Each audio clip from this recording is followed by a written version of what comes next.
একদিন গভীর জঙ্গলের মধ্যে এক ছোট্ট সাদা কুকুর তার ভাইকে নিয়ে হাঁটছিল। হঠাৎই চারপাশ থেকে অনেকগুলো সিংহ ঘিরে ফেলল। কুকুরটা একটু ভয় পেল, সাহস করে বলল, তোমরা আমাকে কেন আটকালে? আমি তো শুধু আমার ভাইকে নিয়ে যাচ্ছি।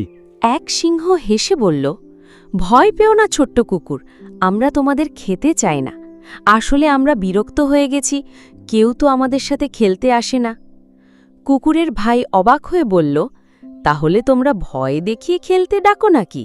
ঠিক তখনই কোথা থেকে এক মোটর বাইক নিয়ে আরেক কুকুর চলে এলো।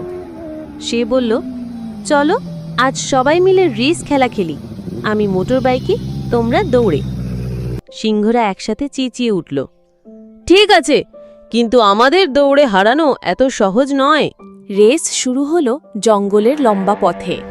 সিংহরা দৌড়াচ্ছে, কুকুর মোটর বাইকে ছুটছে, আর ছোট্ট কুকুর পাশে পাশে উৎসাহ দিচ্ছে।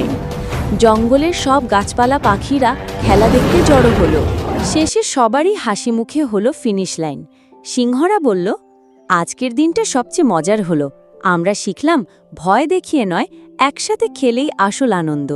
কুকুর দুজনেই বলল, হ্যাঁ, আজ থেকে আমরা সবাই বন্ধু।